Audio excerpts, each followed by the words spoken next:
Buenas tardes a todos, muchísimas gracias por su interés y bienvenidos a su clase de historia. Hoy el protagonista será Aureliano, el emperador que será responsable de la increíble recuperación del Imperio Romano y del final de la crisis del tercer siglo. ¿Se acuerdan que les dije? Acuérdense de este general de caballería que se llama Aureliano. Bueno, él es el nuevo emperador.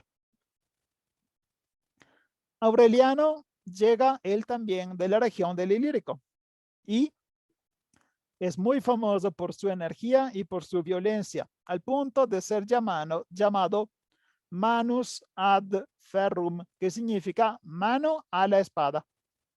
Él estaba siempre listo para sacar la espada.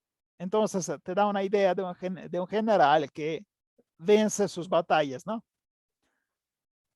Él, cuando empieza a gobernar, tiene un reino dividido, tiene solo 14 legiones porque las demás ya estaban en mano del imperio de las Galias o en manos de Zenobia, y tiene la frontera danubiana invadida por 9 diferentes pueblos.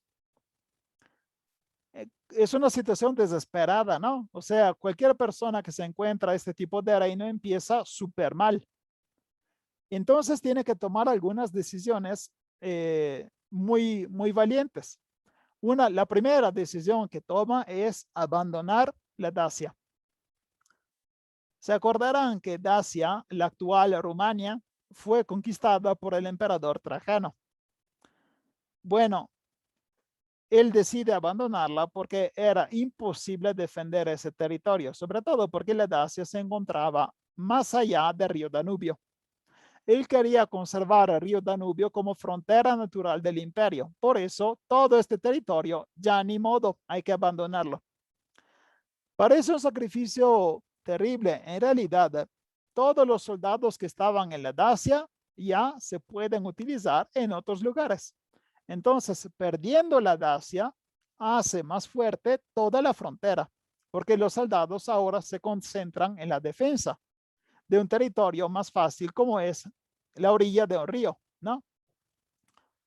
A partir del año 272, empiezan las campañas militares en contra de la reina Zenobia y reconquista Oriente. Luego se voltea entonces reconquista el Oriente contra Zenobia y luego se voltea contra el imperio de las Galias, que vence en batalla cerca de un lugar llamado Campos Cataláunicos, en la batalla del 274. Estas dos batallas contra Zenobia y contra la Galia logran reconstruir el imperio. Y así el emperador Aureliano es conocido como Restitutor Orbis, que significa la persona que reconstruyó el mundo. Porque restitutor es como el verbo restituir, significa devolver. Es la persona que devolvió el mundo, o sea, el imperio. Esta frase la pueden encontrar también en las monedas. Pueden ver restitutor orbis. ¿Ok? Entonces, él empezó su gobierno en una época terrible y en pocos años logra recuperar toda la tierra que se había perdido. En Roma se celebra el triunfo, pero los enemigos no serán asesinados. Esto parece algo raro, ¿no? Porque los romanos normalmente no era gente que tenía mucha piedad. Los dos enemigos, tanto el rey de las Galias como la reina Zenobia, serán capturados y solo serán llevados en triunfo. ¿Se acuerdan que el triunfo es ese desfile que los romanos hacían para mostrar al pueblo todo lo que se habían conquistado? Bueno, Zenobia fue transportada en triunfo claramente como una esclava porque había sido capturada, pero una esclava tratada bien porque tenía todo en oro para demostrar que era una reina. Y luego no eliminó ni al rey Tétrico ni a la reina Zenobia. ¿Por qué? Porque por una razón muy comprensible. Zenobia y el emperador de las Galias habían defendido la frontera. Aunque lo hacían de manera autónoma porque se habían salido del imperio, ellos estaban defendiendo la frontera contra los persas, en el caso de Zenobia, y contra a los germanos en el caos del imperio de las Galias. Y es por eso que obtuvieron como premio la vida. O sea, el emperador Aureliano les permitió vivir y los reintegró en el imperio romano. Por ejemplo, Tétrico, que era el emperador de las Galias, fue nombrado gobernador de Lucana, que es una región del sur de Italia, y Zenobia fue obligada a casarse con un senador romano y fue mandada a vivir en la ciudad de Tivoli, como premio realmente, porque había defendido la frontera oriental. Ahora, esto es la reconstrucción militar del imperio, pero Aureliano es famoso también por otra cosa, que es su reforma religiosa. Él repristina, recupera el culto del sol invictus. Este culto del sol invictus, se acordarán, fue introducido por el emperador Heliogábalo. ¿Se acuerdan? Heliogábalo, el emperador transexual, ¿no? Bueno, Sol Invictus después de Heliogábalo había sido descartado, ya no era tan importante. Aureliano recupera el Sol Invictus y crea una enorme fiesta que sustituye los Saturnalia y que se posiciona el día del 25 de diciembre. Esta fiesta, por primera vez, es la Navidad. Entonces, Aureliano se recuerda no solo por haber reconstruido el imperio, sino por haber inventado la Navidad. Lo que actualmente llamamos Navidad es una fiesta claramente cristiana que festeja el nacimiento de Jesús Cristo. Pero la fecha no es casual. La fecha del 25 es la fecha precisa que Aureliano había elegido para festejar el sol.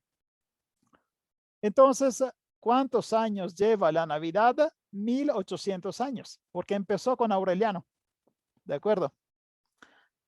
Otra cosa que lo hace famoso es que Aureliano creó una fórmula que será utilizada por todos los reyes siguientes, que es: yo tengo el poder por gracia divina. Esta fórmula, por gracia divina o por gracia de Dios, se utilizará también en la época de la Europa medieval. Cada rey de la Europa cristiana dirá que tiene el poder por gracia de Dios. Y el primero que declaró esto fue Aureliano. Entonces, este Aureliano es muy importante por varias políticas. Entre el 270 y 273 hace construir en Roma una nueva muralla de defensa. Esta muralla se conoce como murallas aurelianas. La pueden ver en esta foto, es enorme. Las murallas aurelianas se pueden observar hasta el día de hoy. Siguen ahí en Roma. Si quieren visitarlas, es suficiente ir en la periferia de Roma. Es larga 19 kilómetros y, perdón, es larga 381 kilómetros de total. Tiene 18 puertas y es alta 10 metros. Ahora, ¿por qué construir una muralla alrededor de la capital? Porque la gente estaba espantada. Nadie va a construir murallas nuevas si no es por miedo de una invasión. Me parece claro, ¿no? Entonces, esta construcción de una nueva defensa de la capital nos demuestra que Roma estaba viviendo un periodo terrible en el que se esperaba una invasión de un día al otro. En el 275, otra vez se está preparando a una invasión de Oriente porque el emperador quiere eliminar el peligro de los persas y se encuentra ya en la ciudad de Bizancio, la que luego se volverá Constantinopla, cuando es asesinado por uno de sus secretarios. La muerte de Aureliano crea una pausa de algunos meses en el que el imperio no logra encontrar un emperador. Esta pausa dura casi un año y en el 276 surge otro emperador llamado Probo. Probo otra vez tiene que defender la frontera. Ya vieron como cada pinche emperador tiene como primera oportunidad, no, primera prioridad defender la frontera porque realmente ahorita hay torniquetes. Los bárbaros entran a cada rato. Y la frontera se tiene que defender de los godos en Asia Menor, de los germanos en Galia, de los burgundos y de los vándalos en el Danubio. Logra obtener varias victorias, pero es conocido por otra política. Bajo su reino, siempre más extranjeros serán ¿cómo se dice? Los harán entrar en el ejército o en el sector civil como la agricultura. Otra vez le voy leyendo una parte de la historia augusta que les explica esto. Ahora todos los bárbaros están arando por ustedes, están al servicio y luchan contra las tribus del interior. Las tierras de la Galia son aradas por los bueyes de los bárbaros. Los yugos capturados ofrecen el cuello a nuestros labradores. Los rebaños de diferentes pueblos pastan para alimentarnos. Los caballos se cruzan con los nuestros. Los graneros están llenos de trigo bárbaro. Esta es una queja. Está diciendo, ahora ya casi hay solo bárbaros que están trabajando la tierra. Todo lo que llega de la agricultura es trabajado por manos bárbaras. Nuestros animales son llevados al campo por bárbaros. Esto es una queja muy racista, claramente. En realidad, lo que hizo Probo es una política de integración. Es mejor integrar a un pueblo y hacerlo parte de tu economía que tener que enfrentarlo con la espada, me parece lógico, ¿no? Pero en la época, exactamente como hoy, mucha gente no acepta ver extranjeros que trabajen. Pueden decírselo a los Estados Unidos, ¿no? Estados Unidos odia ver la importancia de los latinos en la economía de Estados Unidos. Y siguen llamando a los latinos, no lo llaman estadounidenses, ¿no?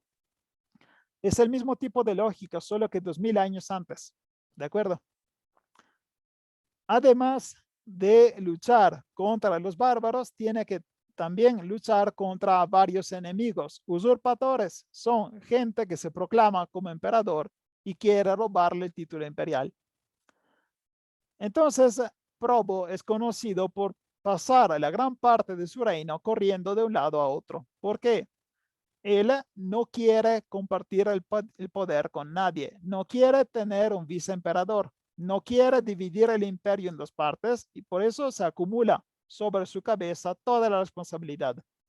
Guerra aquí, termina, guerra allá, termina, guerra en casa, termina, otra vez en la frontera. Imagínense qué vida terrible estaba pasando Probo. Y era un sacrificio continuo porque su objetivo era defender la unidad imperial. ¿De acuerdo? Ahora, no obstante todo esto, sí logra vencer. En el 280 lucha contra Saturnino en Siria.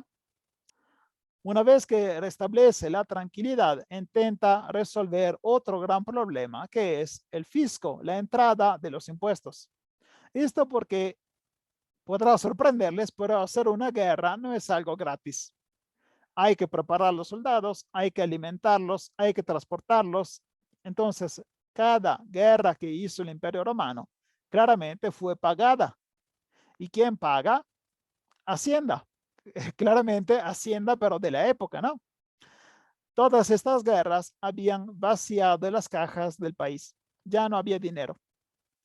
Viendo que algunos territorios del imperio ya estaban vacíos, porque la gente cuando no muere en la batalla abandona su territorio cuando ve que es invadido, piensa de resolver este problema, incluyendo en estas regiones pueblos barbáricos como gépidos, grautungios y vándalos.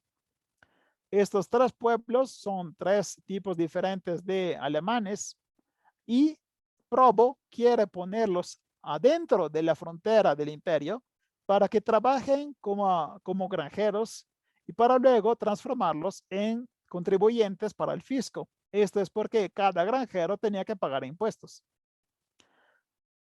Esta es una óptima manera de ayudar a la economía y también de incorporar a los enemigos, porque un enemigo que se transforma en un granjero evitará de entrar en batalla, ¿no?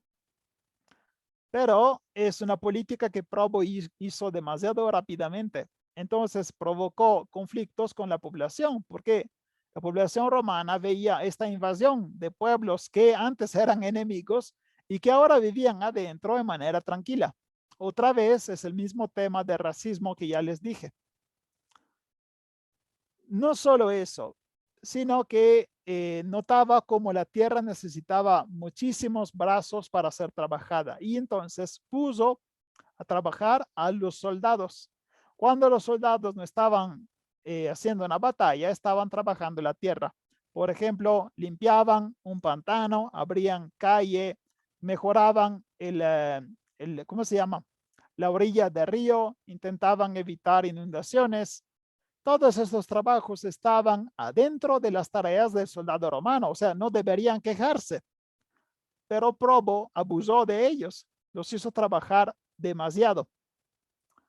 Y esto, como bien pueden imaginar, provocó otra revuelta. Pocos meses antes, Marco Aurelio Caro, que era prefecto del pretorio, había sido mandado con un comando especial en el sector occidental del imperio. Una vez que el prefecto Caro se encontró solo y encontró la oportunidad, se rebeló al emperador Probo. Las legiones que estaban en Sirmio, la ciudad en Serbia, donde estaba el centro de las operaciones de la defensa de la frontera, acababan de trabajar en un pantano, estaban hartas. Realmente los soldados estaban muy cansados y hartos de obedecer al emperador. Y cuando supieron que el general Caro se había rebelado, pues se unieron a él. Entonces, esta rebelión que surgió de los militares mataron al emperador Probo en el 282, justo cuando Probo estaba preparando una invasión de Persia. Ya se habrán dado cuenta, cada vez que un emperador prepara una invasión de Persia, lo matan. Es algo que es común desde Julio César hasta el final del Imperio Romano. ¿Quién es el nuevo emperador? Claramente Caro, que es el mismo prefecto del pretorio que inició la rebelión.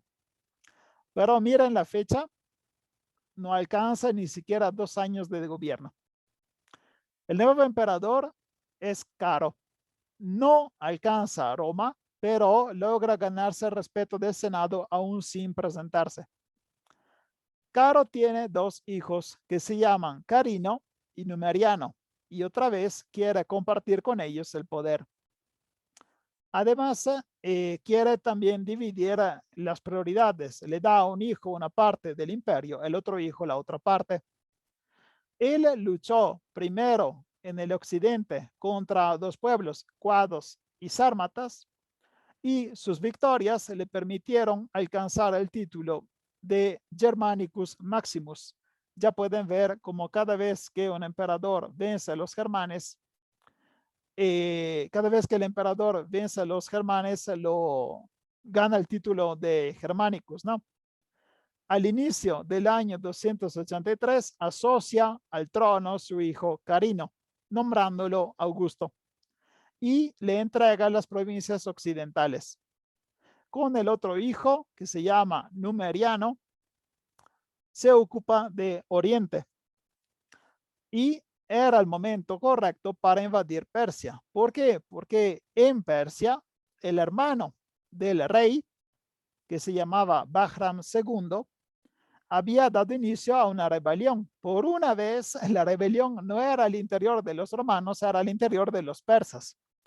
Claramente, esta rebelión significaba que había una guerra civil adentro del imperio persa. Entonces, los romanos atacaron en el momento perfecto y fue un éxito completo. No solo penetraron en el territorio persa, sino que también conquistaron la ciudad de Seleucia y la capital, Ctesifonte. Es la 4ª vez que los romanos conquistan y destruyen la capital de los persas. Pero justo en ese momento, Caro se muere de enfermedad. También su hijo, que se llama Numeriano, muere en una manera muy misteriosa. De esto hablaremos en la siguiente clase. Por mano del prefecto del pretorio, que se llama Arrio Apro, que además de ser prefecto del pretorio, era también su suegro. Entonces las tropas aclaman como nuevo emperador otro emperador ilírico, esta vez será diferente de los demás, que se llama Diocle, pero la historia lo conoce más con el nombre completo de Diocleciano. Diocleciano nos ocupará toda la siguiente clase, porque es realmente uno de los emperadores más importantes y uno de los que hizo experimentos para salvar a su país. Uno de ustedes me preguntó, ¿quién mataba al emperador que quería invadir a Persia? Los del Senado. No eran los senadores. Los senadores normalmente eran los que intentaban salvar su poder, pero no eran asesinos los senadores. Los que sí eran asesinos son los militares, los pretorianos, el prefecto del pretorio y cualquier persona rodea al emperador. Ya habrán visto cómo el Senado está en Roma, pero los últimos emperadores que nombramos pasan todo el tiempo en la frontera. O sea, Roma se volvió una ciudad abandonada. En Roma estaba el centro de todo, en teoría, y estaba el Senado. Pero, como dijo un historiador, Roma está donde está el emperador. Entonces, si el emperador está en la frontera, ahí está Roma. Y lo que está en la ciudad de Roma, en Italia, es solo el Senado. Lentamente, Roma se está transformando en periferia. Se está alejando de ser el centro de las operaciones y será siempre más un territorio inútil. Es un periodo largo, durarán 200 años de transformación, pero ya inició. Entonces, cuando dije que cada vez que un emperador planea invadir Persia, lo matan, normalmente a matarlo son sus ayudantes, todos los que lo rodean, el viceemperador o prefecto del pretorio o los militares que tienen que empezar la guerra. ¿Ok? Ahora empezamos a hablar de un tema más tranquilo, que es la religión. Puestos enfrente a la crisis del imperio, el hecho que el ejército no se podía administrar, las tendencias centrífugas, o sea, todas las partes del imperio que se van separando, una inflación terrible y el crecimiento de nuevos tipos de fenómenos religiosos, todos los reyes del tercer siglo o emperadores del tercer siglo empiezan a explicar todo con la religión. Y esto es porque veían que los antiguos dioses ya eran casi ignorados. ¿Por qué? Por culpa de la difusión de una religión oriental que es el cristianismo. Entonces dicen, la causa de todo este desmadre seguramente es la religión cristiana. Y esto explica el número y el tamaño y la crueldad de las persecuciones que lograrán culminar con el emperador Galerio y Diocleciano, de los cuales hablaremos en la siguiente clase. ¿Se acuerdan de Diocleciano, no? Ya en época severiana, con la dinastía de los Severos, el factor religioso había estado creciendo hasta volverse una fuente de legitimidad imperial. Ya vimos cómo el emperador Heliogábalo introdujo el culto del sol de Emesa y se puede adivinar el deseo que tenía de transformar el imperio romano en una teocracia. O sea, que al centro y al mando del imperio no estuviera un emperador, sino un dios. Porque Heliogábalo es lo que quería hacer. Él quería que todos aceptaran la idea de verlo como un dios.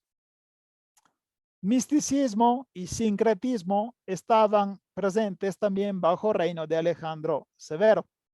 ¿Qué es el sincretismo? Sincretismo es una palabra complicada simplemente para decir cómo las religiones se pueden unir. Ustedes viven en un país famoso por el sincretismo. La religión cristiana se unió con algunos elementos de la religión prehispánica y dio origen al catolicismo de versión mexicana. ¿Qué les puedo decir personalmente? Es bastante raro. Tiene algunas cosas que no se aceptarían tan bien en Italia. Y esto es porque la versión local del cristianismo se unió con tradiciones más antiguas. Esto se llama sincretismo, es la unión. Ya en época romana se estaba afirmando el sincretismo entre las religiones de la época y se puede notar en un factor personal como el larario. Lo que están viendo en esta foto es un larario. ¿Qué es? Es un pequeño nicho que cada romano importante tenía en su casa. Es como decir que es un altarcito, pero adentro de tu casa. Como ya vimos en la clase que hablaba de la vida cotidiana, cada romano se levantaba y la primera cosa que hacía era ir al larario, decir unas oraciones y pedir que todo el día siguiera bien. Bueno, el emperador Alejandro Severo claramente tenía su larario. Es muy curioso ver qué tenía adentro del larario, porque uno se imagina que en el larario del emperador encontraremos estatuas chiquitas de los dioses romanos, ¿no? No, porque encontramos todo esto. En el larario personal de Alejandro había las estatuas de algunos de los emperadores romanos divinizados y algunos personajes de profundidad moral, como Apolonio de Tiana y según algunos testimonios contemporáneos, de Cristo. Había una estatua de Cristo adentro del larario del emperador. Abraham, que es claramente el patriarca de los judíos. Orfeo. Orfeo es un profeta y dios de los griegos que empezó a desarrollar una corriente mística y mistérica, o sea que es una religión griega, y tenía también una estatua de Alejandro Magno, que era su ancestro. Entonces, según la religión personal de Alejandro Severo, no había conflicto entre dioses romanos, Cristo, Abraham, Orfeo y Alejandro Magno. Todo mezclado. Durante su reino se pudo recuperar un clima de libertad religiosa. Las cuestiones religiosas que se discutían admitían también una respuesta. O sea, no es que el emperador decidía algo y esta era la ley. No. Alejandro permitía que las personas pudieran también defender su punto de vista y, si posible, convencer a Alejandro sobre algún cambio a nivel religioso. Entre los símbolos de esta nueva libertad religiosa es lo que hizo con las estatuas del Elagabalium. Lo que están viendo ahora es la reconstrucción del Elagabalium. Es el templo que el emperador Heliogábalo hizo construir para su dios. Adentro del Elagabalium estaban las estatuas de todos los dioses romanos. ¿Por qué? Porque según Heliogábalo eran todas manifestaciones del mismo dios Sol. Bajo Alejandro Severo, todas las estatuas que estaban adentro fueron devueltas, regresadas, cada una a su templo, porque quería que cada culto pudiera regresar a ser a su forma natural. Fue un periodo de paz, no solo para los cultos de Roma, sino también para judíos y cristianos, porque bajo el emperador Alejandro Severo no fueron atacados. Imagínense que Alejandro pensó también de construir un templo a Cristo adentro de la ciudad de Roma. Este templo a Cristo era una manera de aceptar e incorporar Cristo como una divinidad adentro del imperio. Pero esta iniciativa fue bloqueada por los sacerdotes augures. Los augures le dijeron que si hacía así, si construía un templo a Cristo, todos los demás dioses serían abandonados y todos se habrían convertido al cristianismo. Entonces era mejor no realizar esta idea. Y miren que fueron bastante proféticos, porque cuando empezaron las iglesias en Roma, realmente empezó a perder fuerza el paganismo. Amaba muchísimo una frase que es de origen hebrea o cristiana y que es una frase que se traduce así en latín: quod tibi fieri non vis, alteri ne feceris. Es una frase que se encontró por primera vez en un texto de Hillel, que es un rabí judío del primer siglo antes de Cristo, y que se traduce hasta el día de hoy y que es muy conocida porque significa: no hagas a los demás lo que no quieres que te hagan a ti. Esta frase normalmente uno la asocia a Cristo. En realidad no, es una frase anterior a Cristo, pero circulaba entre los judíos y los cristianos. Bueno, el emperador Alejandro Severo amaba tanto esta frase que la hizo escribir adentro del palacio y en todos los lugares públicos. Como decir, tú entras adentro de un tribunal, encuentras esta frase.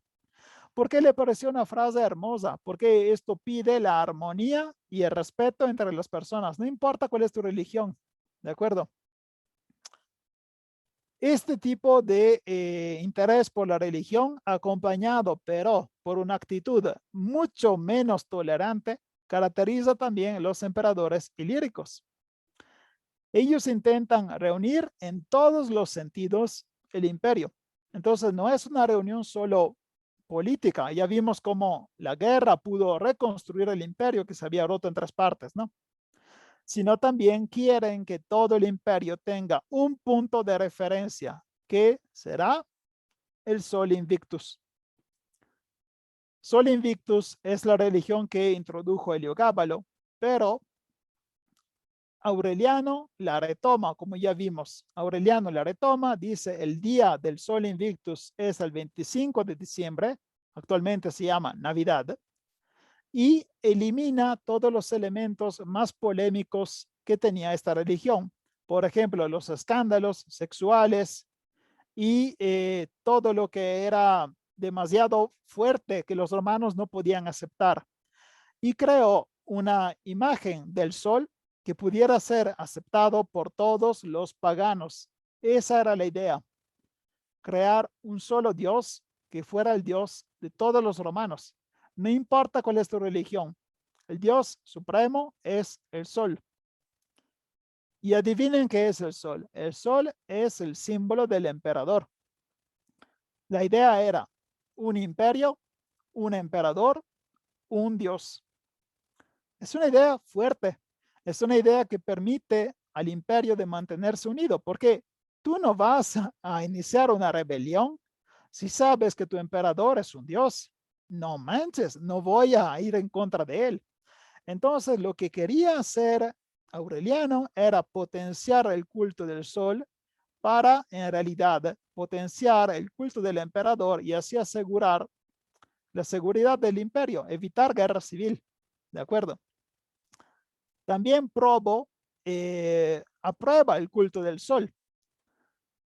Toda esta religión que intenta ser unida, una sola religión para todo, caracterizará también el reino de Diocleciano, que llegará a asociar el culto del emperador con el culto de Júpiter y terminará con Constantino. Constantino también seguirá con esta idea, con un ligero cambio, porque el cambio de Constantino es que el Dios al centro de todo el plan ya no va a ser el sol, sino el Dios cristiano. Constantino es ese emperador que dará inicio a la conversión al cristianismo del Imperio Romano. Pero la idea es la misma, un Dios. Lo único que cambia es que antes era el sol y luego era Cristo. Las cuestiones teológicas y dogmáticas tendrán un rol central durante todo el cuarto siglo y en la parte oriental del imperio seguirán hasta el 1453. O sea, los romanos no consideraban la religión algo ligero, sobre todo en esta época. La religión se volvió un tema político y hablar de la religión terminaba casi siempre en golpes porque la gente se ponía violenta. Ahora, para terminar esta clase, les quiero hablar de uno de los protagonistas de este periodo, que es San Valentín. Es el santo que claramente conocen por la fiesta de los enamorados, aunque aquí lo llaman fiesta del amor y la amistad, porque todos tienen que comprar algo, no importa que estén enamorados o no, ¿no? San Valentín es justo de este periodo. Valentino era uno de los líderes de la comunidad cristiana de Roma. Fue capturado por Claudio el Godo, que le pidió renunciar a su fe. Pero cuando Valentino intentó convertir Claudio el Godo a su religión, lo dejaron ir. Entonces fue capturado una primera vez por el emperador romano, pero esto no significó su muerte. fue capturado una segunda vez bajo el emperador Aureliano. ¿Cuál era su culpa? Había casado una mujer cristiana con un hombre pagano. La mujer cristiana estaba muriendo, estaba en agonía y pidió la boda entre ellos dos. Valentino aceptó. En esa época era obispo. Casó a los dos, pero luego los romanos lo capturaron. Él no quiso renunciar a su fe y tampoco quiso renunciar a lo que había hecho. Y por eso lo latigaron y luego le cortaron la cabeza afuera de la ciudad de Roma, el 14 de febrero del 273. Es por eso que San Valentín se celebra el 14 de febrero, es la fecha del martirio. Ahora, ¿por qué San Valentín se reconoce como el santo de los enamorados? Por el evento que les dije, o sea, una versión de la historia dice que él casó a la cristiana con el pagano, entonces es un símbolo de amor. Otra versión dice que él celebraba secretamente bodas entre cristianos, en la época en que ser cristiano estaba prohibido. Pero estas son versiones débiles, o sea, no sabemos realmente si Valentín hizo esas cosas. Se queda como un mártir de este periodo, igual que todos los demás santos y papas que fueron matados. Entonces, si quieren asociar San Valentín a un periodo histórico, tienen que saber que se posiciona entre los emperadores ilíricos. ¿De acuerdo? Si quieren saber más sobre el origen histórico de la fiesta de San Valentín, les dejo el enlace de una pequeña clase que encontrarán aquí en la descripción del video de YouTube. Gracias, Esperanza. Buena pregunta. Es difícil porque no es algo que se ha establecido en un solo año y es una época en que todos se están moviendo. Galos y celtas. Los celtas es una región enorme que cubre toda Europa continental hasta el norte de Italia, más la Britania. Todo eso es región de los celtas. Decimos que la raíz de los celtas es Europa, pero entre ellos nunca se unieron en un único pueblo. Les enseño esta imagen. Decimos que es la alma europea, es el alma de los celtas, pero lo único que compartían era cultura, religión, idioma. A nivel político estaban divididos en tribus. Entre estas tribus, los galos es un tipo de celtas de Francia. Aquí está. Los galos son los que cubrían el área de Francia, pero también los galos se dividían entre ellos, entre tribus. Entonces, los galos son un tipo de celtas. Y vamos a hablar de los godos. Los godos tienen un punto de origen que es Europa Central. ¿Vieron? Esta es la región de origen de los godos, que es al sur del mar Báltico, en algún punto, y de ahí se movieron primero hacia el Mar Negro y de ahí se movieron hacia Europa Central. Este pueblo se va lentamente acercando hacia el poniente. Llegarán a conquistar Italia y España, pero en ese punto se llamarán con dos nombres diferentes: ostrogodos si son de Italia y visigodos si son de España. Es una buena pregunta porque siempre tenemos muchos pueblos y no sabemos ni quién son ni cómo se movían, pero depende del periodo. Por el momento los godos están en el que se llama Europa Oriental, Austria y Hungría, ¿de acuerdo? Sí, me dice Margarita, es una época de muchísimos cambios. Nosotros decimos, híjole, qué difícil estudiarlos. Imagínense ellos que estaban viviendo estas invasiones. Era terrible. Entonces, nosotros tenemos que aprendernos algunos nombres y ellos tenían que defenderse de ellos. ¿De acuerdo? Si les gustó la clase, pueden darle me gusta, compartirla y suscribirse al canal. Los enlaces de Spotify están disponibles en la página del canal de YouTube y si quieren apoyarme, también pueden encontrar el enlace de Buy Me a Coffee en el que pueden comprar café o una clase sobre el Imperio Sirio que es para los patrocinadores. Muchas gracias. Hasta luego.